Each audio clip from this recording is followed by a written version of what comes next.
Welcome to another episode of Smart Talks Sabah. I am your host, Joanna Suhenli Rampas. The Sabah election did not conclude on polling night, but what it produced was not a decisive mandate, but a fragmented political landscape that immediately shifted the arena of campaigning to negotiations.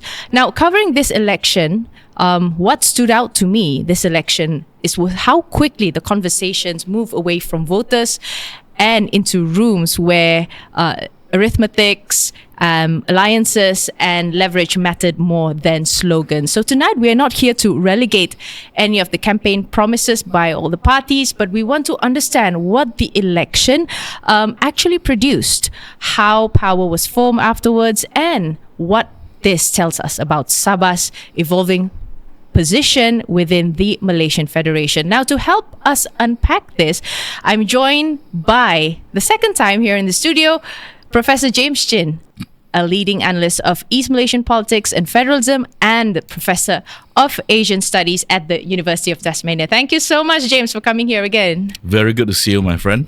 Nice to see you too. All right, so let's dive into it. James, let's look at what the election actually produced this time, yeah? When we strip away post-election spin, the numbers themselves tell a complicated story here. There's no outright majority, and coalition building becoming a second stage of the election. So from your perspective as an analyst, what did this election actually produce politically and structurally here in Sabah?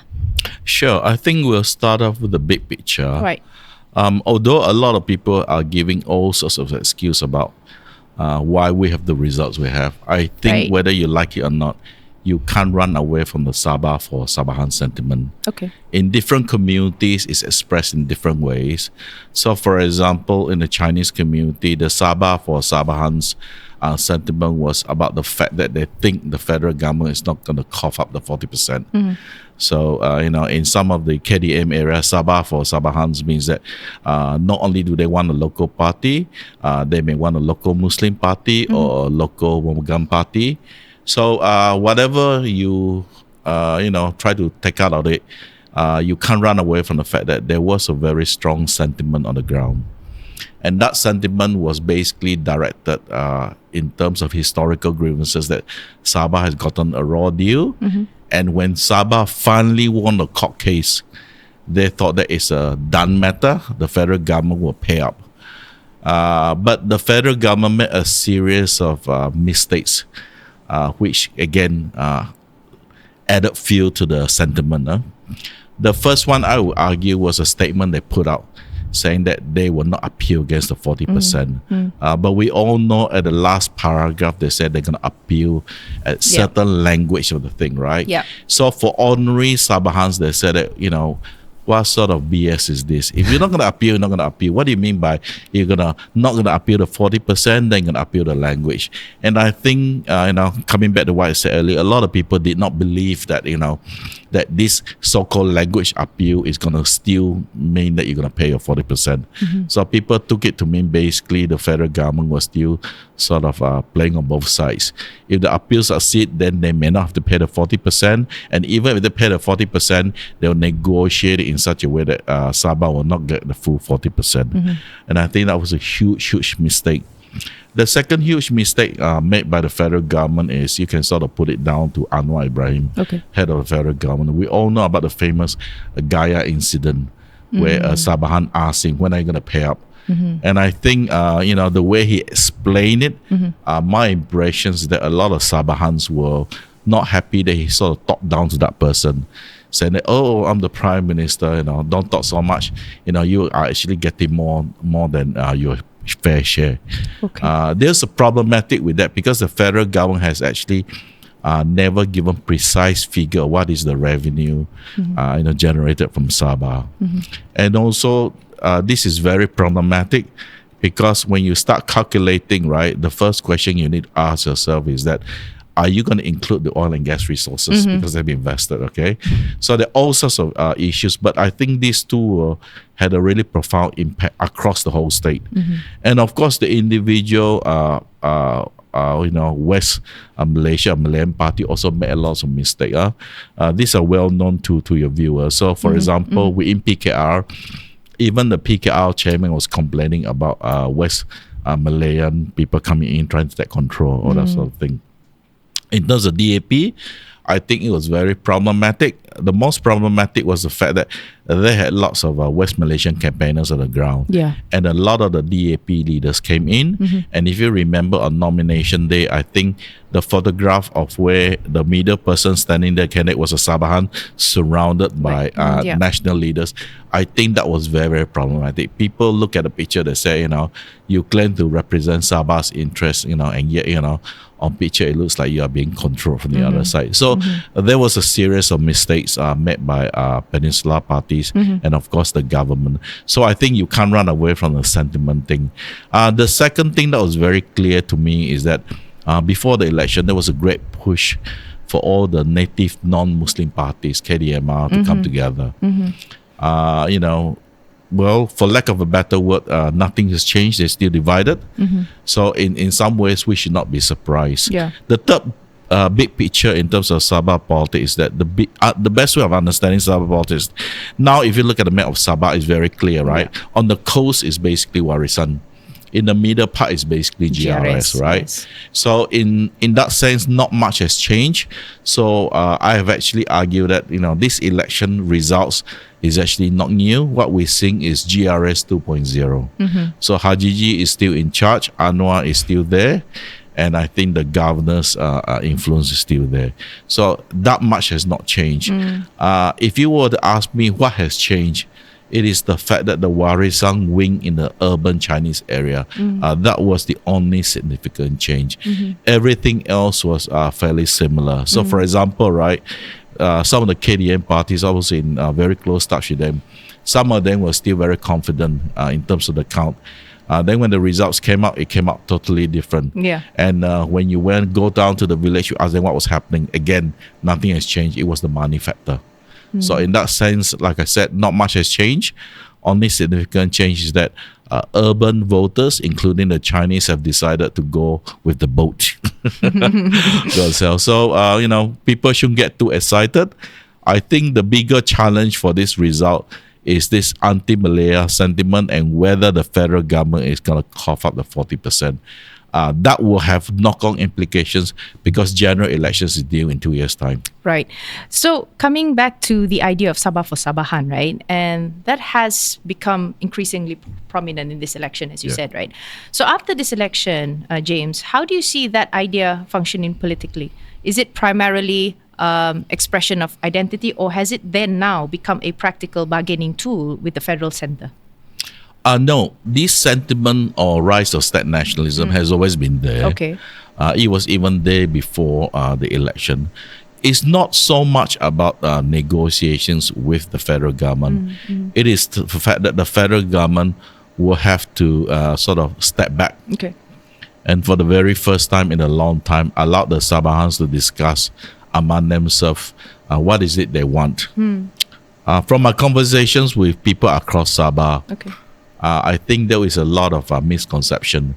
For the ordinary people, right, most of them are thinking that the amount of money owing by the federal government, we're talking 40 years, basically the money has not been paid since 74. I mean, the actual amount, what they've received is a special grant based on the 1973 figure.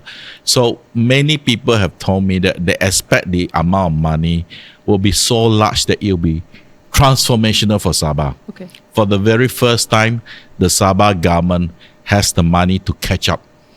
Right? One of the things about Sabah elections, I can guarantee you in the interior, and I'm sure you know this very well, every candidate will promise to fix the water in 24 hours, electricity. And the third wish list is fix the pothole. Right? So for a long time, you've been making a lot of empty promises. So for the first time, you actually have the money to do all this. But I have to tell you, that is unrealistic. The federal government, no matter how you calculate an outgoing, assuming the federal government wants to pay, they don't have the money, so it will be staggered payment. So now they're talking about building sovereign wealth fund or whatever it is. But the problem is, like I said, the people's expectations are completely different. They want transformation in Sabah, and they think this government with the 40% is going to do it. But unfortunately, that's not how it works. So the best Sabah can hope for is a calculation as close as possible to the 40%.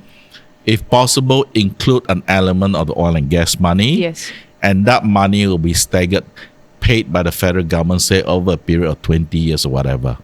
So there is enough money in Sabah to fix all the potholes, all the infrastructure, everything. The other thing is that if the government is smart and responsible, they really have to spend real money, right, on upgrading skills, especially among the rural population. Yeah. Because this thing has been ongoing for many, many years.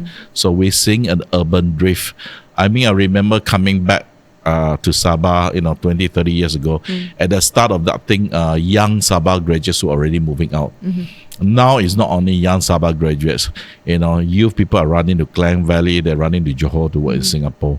So if you don't spend money building up the youth, I think, the state will be in big trouble in the coming years. It's very interesting when you talk about youth. How do you see the youth's trend this time, James? I mean, when you look in the urban areas, obviously we haven't really seen how many, how many of the 18, especially the beginner voters, how many of them really went out to go and vote? We haven't have that data yet. Yes. But how do you see that trend this time? Because this is the litmus. The Undi 18 is actually the litmus test for Sabah state election, all right? And it seems to me that when I've been going to the ground, it seems to me that the trend has been like, they are not party loyalists, but they prefer to see which candidate really does the work. For example, I mean, look at Perikatan Nasional, PAS, in Karambunai. We never thought of PAS will be, winning a seat here, and that what has actually happened in Karambunai, for that matter. So, what are your thoughts about the urban, not urban, but the young voters this election round? Sure. Just a minor correction. Yeah. The Karambunai PAS candidate is a very bad example, and I'll tell you the reason why. Okay. The reason is because he had a block of votes already. Okay. The so-called Tantra votes. He had a block. Everyone knows it, okay? Right. Secondly, he is not a real PAS candidate. And I'll tell you the reason why. Okay. If you have spent any time in Peninsular Malaysia, you will see that the PAS candidate usually wear the jubra, songkok, all that sort of thing. This guy tried a campaign, never wore any of those things. Right. Secondly, right, he made sure he had a video crew following him, visiting churches, sitting down with priests and all that sort of thing. That sort of candidate in PAS would never do anything like that in West Malaysia. So he is not a normal PAS candidate. Okay. He is a typical Sabah candidate where personal touch is very important. Okay. So in that sense, you can argue that, yes, his winning is a major surprise, but again, based on his behavior, he wasn't representing really the PAS brand. He was representing the Sabah. local, Sabah brand. Okay, now in terms of the youth vote, I would argue that in terms of the youth vote, I don't think you can compare the youth in the interior to the coastal, even east and west. The only commonality is prior to the election, I already told everybody, for the youth vote, whoever control WhatsApp, TikTok, and reels will basically dominate the narrative, and that's exactly what we saw. I think a lot of the young people, right, all the political messaging came from the phone. As to whether they were attracted by individual candidates because of the service element, I would say no. I would say what happened is that there was a big youth forum with all the youth leaders, with all the major parties. They gave up very interesting ideas about how they want Sabah to move forward. But what is interesting was that if you look at the youth vote, you supposed to see a correlation between the youth vote and the people elected. So you can see that in the Chinese area, quite a number of young politicians were elected. But in the KDM area, the only young person who was elected was Jordan. You know what I mean? Yes. So that's the reason why I said there's a difference in the youth vote between the interior and the urban areas. I would say that the youth turnout was quite high. As to how they vote, I think it's really difficult to pinpoint. There are people out there who claim that they can do a very detailed analysis. I would not say that those are very accurate.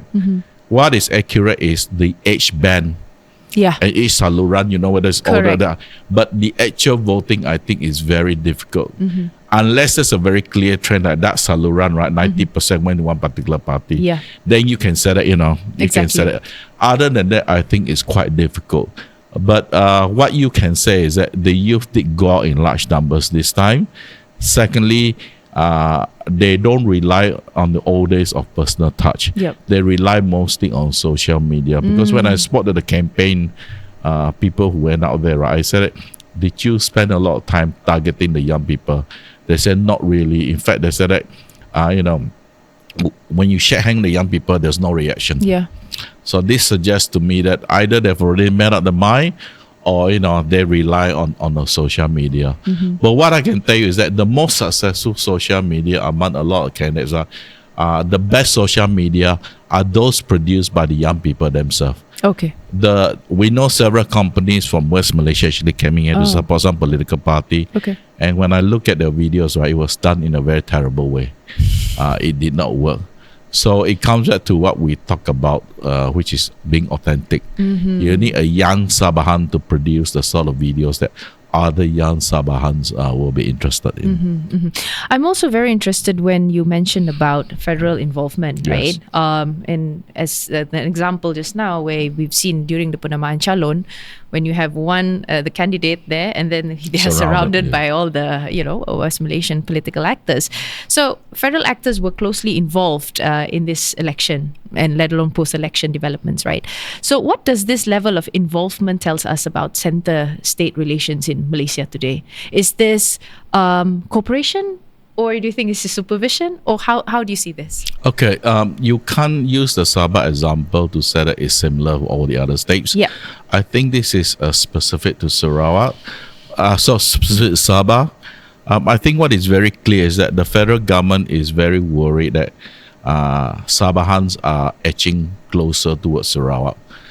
In the sense that this is the first state election where there's widespread thought of let's follow GPS. Okay. You've been through a couple of elections. This never came up before. Correct. It came out among the elite class who said that, Yes. we need a Borneo block. But ordinary people never Yes. thought about. But this is the first election Yes. where, ordinary people said, let's follow the Sarawak example. Yeah. So I think for the federal government, I think they wanted more control, especially with the federal parties. But on the other hand, they're very worried about this sentiment, because they worry that this will affect the parliamentary election that's coming up in 2 years' time. Now, a lot of them would deny it. They say they're not worried. And the reason why they say they're not worried is because they said that all the Yeah. political players in Sabah are actually part of the federal government. But what they forget is that, yes, they are part of the federal government, but when it comes to Sabah rights, you can't expect any loyalty from them. Yeah. So I think for Sabah, my hope is that Sabahans carry on voting for local parties. Now, the reason I say that is very simple. This is a golden opportunity for both Sabah and Sarawak to get what they want from the other side. Right. It's not going to happen again, because once the Malays on the other side are united, then they will continue to ignore Sabah and Sarawak. So the next general election is crucial. Okay, let me ask you a little bit on the Borneo bloc. Yes. Right. This is very interesting, and looking ahead into Parliament and federal politics. And you've argued that Sabah's real opportunity may lie in aligning more strategically with Sarawak. In one of your works, actually, if I was not mistaken, it was under the RSIS. Article that you've done about Sabah for Sabahan. So now I would like to ask you personally, in this podcast, how realistic is Sabah and Sarawak Borneo bloc as a lasting force in federal politics, and what would it actually change in practice? So it's doable if Sabah has a coalition where it's a very solid coalition. In other words, it's understood that people inside the coalition don't undermine each other, and that you win 80% of the seats. state level and probably 90% of the parliamentary seats. Okay. So if you have that block, then Sabah and Sarawak can come together, have common positions in relation to Kuala Lumpur. You ask what are the major changes that they can expect. The most important thing is Sabah and Sarawak will have better access to key resources and ministries in Kuala Lumpur. Okay. You have to understand the federal government is a huge machinery. Not all ministers have that sort of power that can affect the lives of Sabahans and Sarawakians. Okay? So, for example, right, if you're a federal minister of local government, you got zero influence on Sabah and Sarawak because local government is a state issue. You see what I mean? Yes. Right? So, but if you are a finance minister, oh my God, if you have a finance minister of Sabah and Sarawak, you can imagine the sort of resources he's in a position to at least push for Sabah and Sarawak interests. So yes, it makes a huge difference.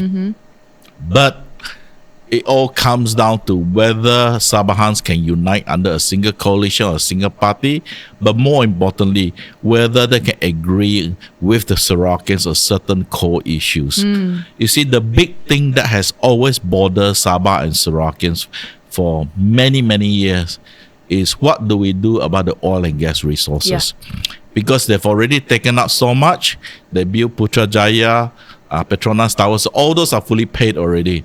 Isn't it time that Sabah Sarawak get a piece of the action? The only thing that they've given back to us, which is completely new, is the Borneo Highway. Okay?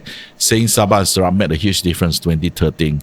Even until today, right? Sarawak Borneo Highway, I think is about 90% complete. Sabah is, I think, 70-80% complete. Yeah. Something like that, right? But Borneo Highway is just one item. I would suggest in Sabah, if Sabah is in a position to push the federal government, what Sabah really needs, because of the nature of the topology here, is actually the suggestion put up by Warisan, which is a railway network, which can actually transform Sabah. People don't realize that the rail network actually existed before. You see, because Sabah is not like Sarawak. Sarawak is like a long stretch. Correct. Yeah. Right. Sabah, because it got mountains and everything. So actually, a rail network properly done can actually transform Sabah, especially in the interiors. So that would be an item where it is huge commitment, huge budget, and it's transformative. Something like that can really transform Sabah. And that can only happen if Sabah and Sarawak have the political weight to push the federal government to fund something like that. I guess we can say this very clearly that, I think Sabah has put the benchmark to be like Sarawak. Our benchmark is Sarawak. Yes. And for us to be like Sarawak, I think we have to think like Sarawakians too. I mean, you are a Sarawakian yourself, right? Yes. So, I think you should come here more often then. What makes you think I don't come here? The last time you came here was like, 3 years ago? No. The problem is,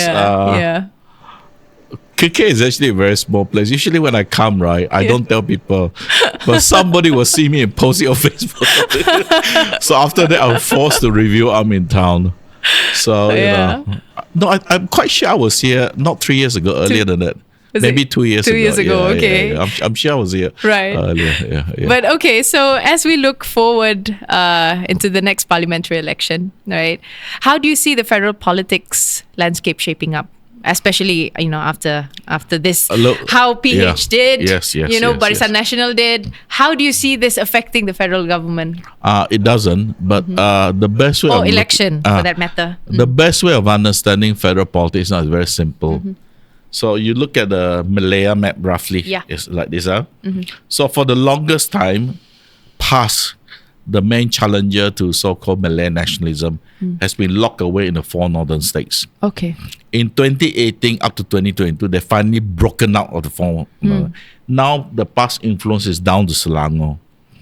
If the next election, if PAS can sweep further down, say up to Johor, right? Then PAS will have the biggest block, and they'll be the first on the phone to talk to Abanjo and Hajiji. So that is where politics is being played. In the next federal election, it doesn't matter how you calculate. There's no way either the PN or Pakatan are going to get the majority. So whatever it is, most of the guys on the other side, winning means 80 to 96. Right. They combine with Sabah, Sarawak, you get a majority. So you're saying that we are moving towards an era of coalition? No, No? what I'm saying is that once it is clear who has the biggest block on the other side, Right. they have to negotiate with Sabah and Sarawak. And this is where it's crucially important that the Sabah leaders and the Sarawak leaders agree on the minimum for supporting that government. That has never happened before. Right. So the last round when Anwar Ibrahim put together the government, right, he spoke separately to Sabah, he spoke separately to Sarawak. And that is never a good idea. Because at the end of the day, right, there are more similarities in terms of political interests between Sabahans and Sarawakians than say separately. Because a lot of the stuff, anyway, the federal government, if they give to Sarawak, Sabahans will get it later. If they give to Sabahans, Sarawak will get it later. So you might as well have a common wish list. And, this is not something new. If you remember, back in 62, 63, we had 20 points. The 20 points were actually amalgamation of 18 and 20 points Yes, together. yes. So this thing has always been there for a very long time. So it is really up to the young people to understand the history and come together and form a united front. And I can tell you, right, if the young people from both Sabah and Sarawak, if they get together, right, they can form a very, very formidable bloc when they deal with Kuala Lumpur. Because one of the problems with Kuala Lumpur is that Kuala Lumpur has a long, long history of underestimating Sabah and Sarawak. Very interesting. Thank you so much, James, for your time. This election may not, we've seen that this election may not have delivered certainty, but it at least had delivered clarity. Yeah, especially, how power is negotiated, how federalism function in practice, and how Sabah continues to redefine itself, its relationship with the center, and, looking at the potential where Sabah and Sarawak could be kingmakers in the next general election. So, James, thank you so much for helping us move beyond outcomes to understand how power operates in Sabah today. Thank you so much for your time. I have the last word. Yes, please. Yes, I'd like to wish all of you, both Sabah and Sarawakians, a very Merry Christmas. Enjoy the holidays. That's it for this episode of Smart Talks Sabah. If you value thoughtful conversations that go beyond headlines and help us make sense of how power really works in Sabah, follow and subscribe us in Smart Talks Sabah and share this episode and keep the conversation going. And I'll see you in the next one. Sabah Cakap, Malaysia Dengar.